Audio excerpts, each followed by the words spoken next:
Fantastic. That's amazing. Thanks, Joan and Amy. That's wonderful. I feel like I'm in clinic. Hi, everybody. This is old home week around here. I also feel really old because as I'm listening to all this internet stuff, I don't have Facebook. I don't have Twitter. Twitter? Is that what it is?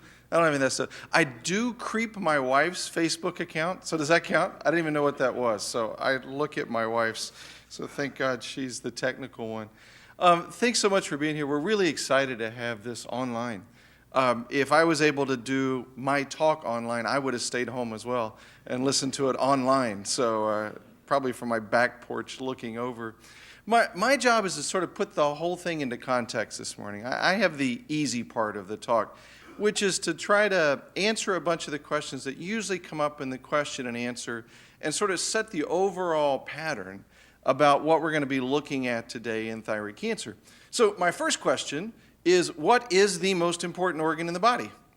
The answer is the thyroid. If you don't answer faster than that, this is going to be a really long day, okay? So there's a certain pattern of how we do this back and forth. What's the purpose of the heart? To pump blood for the thyroid, exactly. Purpose of the kidneys, to urinate for the thyroid. So we have a very thyroid-specific view. Apologies to the people that don't have a thyroid. But you used to have one, and it was a cool thing. The big picture. Where is the thyroid gland? I had somebody see me years ago, and at the end of the visit, she wondered why I hadn't felt her thigh, because she thought that's where her thyroid was. So I now generally start my visits with that scar in your neck is where the thyroid used to be. The purpose of the thyroid really is, I often call it sort of the accelerator or the thermostat of the entire body. The purpose of the thyroid is to control how fast and how slow almost everything in your body works by producing what we call thyroid hormone. Now, thyroid hormone is sometimes called T4, thyroxine 4, and the 4 is those little eyes on there. That's the iodine. And in the world, there are some places that are still iodine deficient, and if you don't have enough iodine, you can't put those 4 iodines on your thyroid hormone, and they develop big goiters and hypothyroid. Not much of a problem in the United States, but that's where when we talk about T4, it's the 4 iodines. T3 is another form of the hormone with 3 iodines. That's where that language comes from. The generic is called levothyroxine. You guys might know it as Synthroid or L-Thyrox or Euthyrox if you're overseas, or Levoxyl or Levothyroid or your mama's Throid. There's a lot of these that are out there and are published that we use. Now, when we think about problems in the thyroid, there's a couple big ways the thyroid can get messed up. In our language, we either say it's a structural problem or a functional problem. And you can actually have combinations of the two, but it's easier to think about them as separately. So when you think about structural problems of the thyroid, we're usually talking about lumpy bumpies in the thyroid. Lumpy bumpies are just nodules in the thyroid. A single nodule, multiple nodules. Those are nodules. Now, nodules in the thyroid, are they common or not common? What do you think? Common. How many people in this room and watching online have nodules in their thyroid? Yeah, no, you're not supposed to raise your hand. It's supposed to be, I know, I saw her do it too. So about 50%. So about half of this room has thyroid nodules. Now, fortunately, most of those thyroid nodules are not cancer, what we call benign. But you can already begin to see if half of the population has thyroid nodules, how do we figure out which ones are thyroid cancer? How do you sort those things out? So thyroid nodules are really common. The other word that comes up a lot is this word called goiter. Goiter just means big thyroid, just means swollen thyroid. There's 105 different reasons you can have a big thyroid. Hardly any of them are related to cancer at all. So big goiter is usually just lots of lumpy bumpies or a big swollen thyroid. It can come from inflammation, iodine deficiency, a whole bunch of things. But seldom do we worry about cancer when we're dealing with goiters. So most of the time what we're dealing with is thyroid nodules. Now, that's the structural piece to the story. The thyroid can have a messed up function. Its function can be messed up, and we often refer to this as underactive or overactive. Which one would you rather be? Overactive, normal? You'd rather be normal? Yeah, I get normal is okay. But apparently most of my patients in New York want to be overactive. In Kentucky, where I'm from, we were happy with underactive. We were very laid back. You Yankees are so wound up. It's unbelievable. Like, slow down, take a deep breath. So, in the middle somewhere.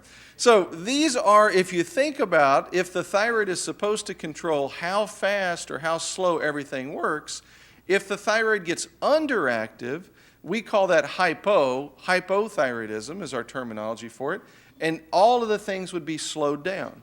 Fatigue and memory loss and brittle nails and constipation and weight gain, and people in this room have felt that. Can I get an amen? Yeah, those symptoms sound familiar, right? On the other side is if the thyroid gets overactive. That can be from Graves' disease or thyroiditis or a whole variety. It can actually, you can feel the same way if you get on too much thyroid hormone pills. Because if we have you on too much thyroid hormone pills, your body doesn't know whether that came from the thyroid or where it came from. And so you'll have all of those symptoms on the left-hand side. I made these slides yesterday, and when I was coming down this morning, I looked at them, and I don't know what this one means. Regular gas. So when you take stuff off the internet as a shortcut to making slides, read them before you put them on your slides. But everything else looks good. Makes sense? Underactive, overactive thyroid. Now, most of the time in thyroid cancer, the thyroid function is completely normal. I can't tell you how many times people have asked me, how can I have thyroid cancer because my thyroid blood tests are fine, right? Almost everybody that's been diagnosed with thyroid cancer, their primary care doctors, their internal medicine doctors have said, well, your thyroid blood tests are fine. That's because the thyroid blood tests evaluate the function of the thyroid. How well is it working? Is it overactive or underactive? And you can have a big spot of thyroid cancer in there, but the rest of the thyroid gland be working completely normal. So most of the time when we're dealing with thyroid cancer, it's as Joan was saying, somebody's found a lump or a bump in the thyroid. The thyroid blood tests are almost always normal. Because the function is normal, it's just a structure problem. Make sense? So in thyroid cancer, it's a structural problem. How do we make the diagnosis? Well, the diagnosis, by and large, is made by sticking a little needle. Little if you happen to be on the doctor's side of the needle. Not so little if you're on the patient's side of the needle. I get that. I wouldn't let anybody stick a needle in me, but I think it's great for you guys. So do a biopsy. We take a few of those cells out of there so we can see what's going on. And we almost always, as Joan said, do it under the ultrasound machine. Back in the old days when Dr. Shaw and I trained, like in the dark ages last century, we actually used our fingers. It was amazing. I don't know how we ever struggled through that, but we used our hands and we found nodules and we would stick needles in with our hands. Now with the ultrasound machine, it's a beautiful map and it's real time. It's like watching a movie. You can put the needle right in there and take the cells out. Dr. Fagan this afternoon is going to talk about using some of the fancy molecular biology tests on these biopsies. There's a whole bunch of molecular tests that we can use to help us sort out kind of the needle in the haystack. Out of all of these nodules that are probably benign, how do we make sure that your nodule that I'm looking with for you as an individual person is really benign? Now, traditionally what we've done is we stick a needle in these nodules and we take a few cells out. So I thought it might help you to see what a normal thyroid looks like. If you're queasy, close your eyes. This is my only real, everything else is cartoons. So this is what a normal thyroid looks like. The thyroid cells themselves are these little dots that are arranged in a circle. And in the middle, that pinkish stuff is called colloid. Colloid is where the thyroglobulin comes from. So we all know about thyroglobulin as our thyroid cancer tumor marker. It's made by thyroid cells in the process of making thyroid hormone, and it's stored in these bubble gum sort of places here. And these little cells around the outside, I kind of think about it, the cells are kind of like the skin around a grape. It looks like a circle because we've just taken a picture of it, but in fact, these are round structures, kind of ovoid, and they're like the skin of a grape. And if we have problems with these cells, as Dr. Fagan will talk to you this afternoon, if there's some mutation, if there's some change in the DNA, these thyroid follicular cells misbehave and grow into papillary follicular anaplastic cancer. The papillary and follicular are far and away the most common thyroid cancers, but there's another little cell in the thyroid. You can see here, these are that same sort of big circle as here, but in between is another little cell that we call C cells, or parafollicular cells. There are other cells that happen to live in the thyroid, And when they become abnormal, that's where medullary cancer comes from. So when you say you have thyroid cancer, most people are talking about papillary because that's about 90% of our thyroid cancers. But there are subtypes of it, some divisions. And when we start talking about encapsulated variants and Hürthle cell variants and moderately differentiated, all that is a pathologist trying to give us in words a description of what they're seeing on the slide. If I try to describe my grandson as a chubby little 3-month-old kid that just stares at you, that's not good or bad, that's just a description of what I'm seeing this afternoon. The same thing on the slide. So the words that we do on the pathology report, because most clinicians don't actually look into the microscope, we need a description of what they were. Now, these are two completely different cancers. We're going to talk primarily about the papillaries and folliculars today because that's the most common ones that we have. These follicular cells concentrate radioactive iodine. They make thyroid hormone. You can shut them off with TSH and thyroid hormone. These medullaries are a whole different animal. They don't grab onto radioactive iodine. You don't suppress them. So in some of the talks you'll hear later on this afternoon, the various medicines we use some for medullary and we use some for the other type. So just so that you know, it's out there. Now, there is no doubt that the rate of thyroid cancer is going up absolutely dramatically. And this is not just here in the United States. Joan was telling you, back when I started, there were 9,000, 10,000 cases of thyroid cancer. We're over 60,000 cases a year in the United States now. I can show you graphs of this exact same curve in Europe and France and South America and essentially all the developed countries. The incidence is really going up. Now, it's not all thyroid cancers. It's primarily papillary thyroid cancers, and it's primarily very small papillary thyroid cancers. When you begin to think about why, it has to do with what I call this iceberg phenomenon. Because in the old days, when Dr. Larson and I were doing this with our hands, we could find big thyroid cancers and lumpy bumpies. And in the 1990s, when I started doing this, most thyroid cancers, people came in because they felt a lump when they were shaving or they felt a lump when they were putting their makeup on. There wasn't a million CT scans. There wasn't a million ultrasounds. So we were finding bigger thyroid cancers. Now with the ultrasound machine, if we look really hard, I can find small thyroid cancers in nearly 15% of the adult population. Now, if you start thinking about 15% of 300 million people in the United States, that would be millions of cases of thyroid cancer, and yet we're diagnosing only 60,000 cases a year. So it looks like what's happening to some extent is that with all of our fancy technology, with the ultrasounds and biopsies, we're starting to detect all of this little small thyroid cancer down here. Now, that could be a good thing or a bad thing, right? I mean, normally you think the earlier you find thyroid cancer, the better off it is. And we certainly want to increase awareness, and we want clinically significant thyroid cancer taken care of. But in all likelihood, there's a bunch of this little small stuff that would never, ever become apparent. If you look at 80-year-old people, they have little small thyroid cancers that never became important. So we're starting to see a thought through the thyroid community is, do we need to find every one of these little teeny tiny thyroid cancers? Do we really need to be sticking needles into little teeny tiny stuff, making patients cancer patients? We may actually be hurting more people than we help with our surgery and well-meaning. So we're trying to find this balance of where is it that's the thyroid cancer we need to find so that we increase awareness in that, but we don't go overboard with overdiagnosis. You guys are familiar. We've fought this battle in prostate cancer, right? We're used to old men my age and above getting diagnosed with prostate cancer, and we go, well, maybe we just watch. So we're seeing the same thing here. Still, we're treating most of it, but I think this is a large proportion of why the cancer is increasing. So how do we manage thyroid cancer at Memorial? The key to our management is really a multidisciplinary management team. There is hardly any patient here at Memorial with thyroid cancer that gets taken care of by one of us. Almost everybody has at least a couple, a surgeon and an endocrinologist. Usually have 3, surgeon, endocrinologist, and nuclear medicine. The more complicated folks, we add radiation oncologists to the team, we add nutritionists, we add a medical oncologist, and the team begins to grow.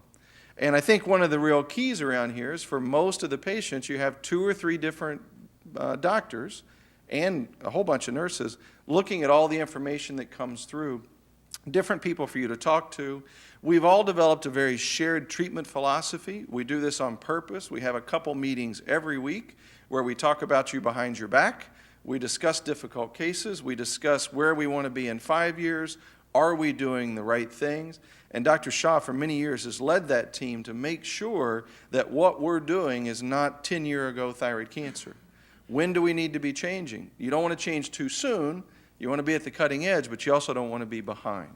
So that we think we really are able to set the standard for what should be the highest quality care. And then a lot of us spend a lot of time traveling the world trying to share our approach and our insights with other centers, as well as learning from these other centers that we go visit, and then we bring that back, and I say, hey, Steve, I saw somebody doing this at MD Anderson. This is something we need to think about, and how do we integrate that in here? The other thing that you'll find is that the patient is really a key member of the team. In fact, I usually have a diagram that you are the center of the team, because at the end of the day, you have to decide what to do. Just like my mom, I tell my mom what she ought to do, and my mom tells me what she's really going to do. I'm okay with that. I'm 50, never mind how many years old. I'm used to that. That's good and it's bad. It's good because you're part of the decision-making team, and it's bad because you're part of the decision-making team. Sometimes people just want me to make the decision, right? Because if I make the decision and I'm wrong, that's my problem. I share that with you. It's a decision we make together. And you'll find as we move through this journey, that's a real critical part of this to all of us. And it's really important that you understand why we're doing what we're doing, how we're moving ahead, because we tend to be at the sort of the front edge of how things are changing.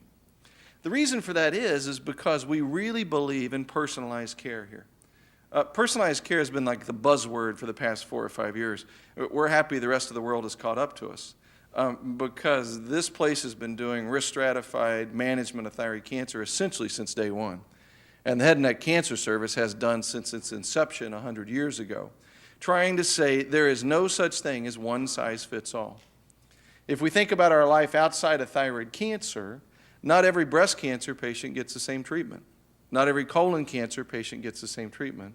Why on earth would every thyroid cancer patient get the same treatment? That just doesn't make sense. And so what you'll find is that we're really big on risk around here. When you see any of us, we're trying to figure out what's the risk of you dying of this thyroid cancer, what's the risk of recurrence, that sort of tumor stuff, but also what's the risk of me being really aggressive? What's the risk of radioactive iodine? What's the risk of another surgery? What's the risk of you having to come back and see me in 3 months, which would be the risk of a New York City taxi, walking on the street? I've got some patients that want to come see me every 2 or 3 months. They are more likely to die in a New York City taxi than they are of their thyroid cancer. And they're going to spend a lot of money coming back and forth. So normally in cancer, you think the more you do, the better off you are, and that's not always the case. But the flip side of that coin is what's the risk of a conservative treatment? We'll often recommend a conservative treatment around here because we think it's okay to be wrong. That sometimes I'm going to tell you not to do anything more aggressive, and I'll be right 95% of the time, but 5% of the time you'll fall in that group that has a little recurrence, and then we will take care of it when that happens. So rather than over-treating 100%, we'll hold back and treat when it's appropriate. And one of the real important parts about the philosophy is that we continually reevaluate where we are. Dr. Shaw will tell you sometimes we take half the thyroid, sometimes we take the whole thyroid, but we don't take it and tell you to go away for 50 years. We make a decision and say, come back and see us and let's see how we're doing. It's like when you put money in the stock market. If you put money in the stock market, you kind of watch it a little bit, right? And you change decisions in 2 months or 3 months or 6 months. That's the same way we think about thyroid cancer. Make some initial decisions that are right and then modify them as we go over time. Today we're going to talk through essentially all of these sort of aspects here. But we're going to talk about the thyroid surgery. Why do we even do it? Which ones? How do we do it? How's it safe? Dr. Larson is going to talk about radioactive iodine and how we use that in this. And then Dr. Sherman will pop up here in a little bit for medical oncology and talk about all these new drugs and new treatments that we have. But basically our philosophy is once we see you, starting from before you do the surgery, through after the surgery, to ongoing, that we try to figure out how we're going to do the initial follow-up, what's the right treatment you need up front, what are the right scans we need to do, and then each time you come back and see us, we say, how are we doing? Where are you in the journey? How are you doing in the journey? How are you feeling? How do we modify that? Now, there's a small group of factors that we actually use to help us do this risk stratification. I wish I could tell you it's really complicated and I would look really smart. If you promise not to tell anybody, honestly, it ain't all that complicated. It's pretty darn easy. My son-in-law is a 8th grade science teacher. So I took him on one of my trips with me, and he'd never heard me lecture before. And I gave a lecture very similar to that. And I went down and sat down beside him, expecting him to tell me what a great job I did. And he goes, well, that's just kind of common sense, right? That's just, if I'm low risk, you're not going to do more. If you're high risk, you're going to do more. And I'm like, hey, I've made my career off of that lecture. And I couldn't impress a 7th grade science teacher, so he never travels with me again. Here's the 4, not true, sorry, Jeff. Here's the 4 things that we really look at. Age is important, because you'll see it in all the staging system. What's the size of the thyroid cancer? Is it outside the thyroid? Is it in lymph nodes? Has it spread somewhere? Because what I'm really trying to figure out is, did Dr. Shaw cure you? If you got a small thyroid cancer and it's confined to the thyroid, the overwhelming odds are you're cured from his half a thyroid surgery or total surgery. And if that's the case, I don't have to do anything else. We'll take these factors in some various combination, and this is where stage 1, stage 2, stage 3, stage 4 comes from, where you can put your age and sex and all that sort of stuff in there. We also use it in what we call ATA risk stratification. We'll talk about whether you're low risk or intermediate or high risk. And then every time you come back and see us, we kind of say, how are you doing? I know where you started. Where you started was your stage and your ATA risk. That's just describing what clothes you were wearing the first day that you met me. I hope when you come back and see me in a year, you're not wearing the same clothes. Things change over time. And the way we describe how things change over time is these words, excellent and incomplete. So that when my fellows come out of the room after they see you, they'll come to me and in one sentence they'll say it's a 47-year-old nurse that had stage 3 ATA intermediate risk and now has an excellent response to therapy. So in one sentence, she's told me in our code language where you started and where you are now. And with that, then we can do long-term follow-up. If you look at overall how we do in thyroid cancer, the answer is pretty darn good. This is from SEER. This is the National Cancer Institute, the big thousands and thousands of cases that they track every year. And if you look this year, we're going to be around 63,000 cases of thyroid cancer. We're always around 1,500 or 1,800 deaths. And out of that, there's around 560,000 people living in the United States with thyroid cancer. 500,000 people are on your same journey that you're on now. The other staggering thing is if you look at the likelihood of being diagnosed with thyroid cancer, nearly 1% of men and women are going to be diagnosed with thyroid cancer in their lifetime. That's 1 out of every 100 of your friends. That's a staggering number of people. A lot of people that are going to be on this journey, and we got to get it right. Now, if you guys have taught me nothing else, I never say the word good cancer. I stumbled across this one. I like this. Thyroid cancer is the best cancer to have, says no one who's ever had thyroid cancer. I like that one. So while it's good, and people always, when they meet me the first time, want me to guarantee them that everything's going to go great. They say, you've been doing this for 20 years. Please tell me what's going to happen. I tell them everything's going to be fine, and then I give them some lottery numbers to pick as they walk out the door as well. So I always say, you guys have heard me say a million times, ask me again in 6 months. Ask me again in a year, because what we're conveying is this is where we are right now on a whole bunch of people, on our experience. This is how this story usually rolls out, and then let's see if you're along that same story. So what I hoped I left you with this morning is some idea about where we are with thyroid. That with thyroid, there's a structure problem and a function problem. And when we're dealing with thyroid cancer, it's usually just a structure problem. It's just a lump in the thyroid that needs to be diagnosed and taken care of. And then obviously after we get the thyroid taken out, now we have a function problem, because that's the role of thyroid hormone pills and those in the long run. So what I hope we'll be able to give you a glimpse of today is sort of our approach about how we think about thyroid cancer. Not tons of details and not individual sort of, I can't lecture to 800 different people, but to give you an idea as a group, how we think about this.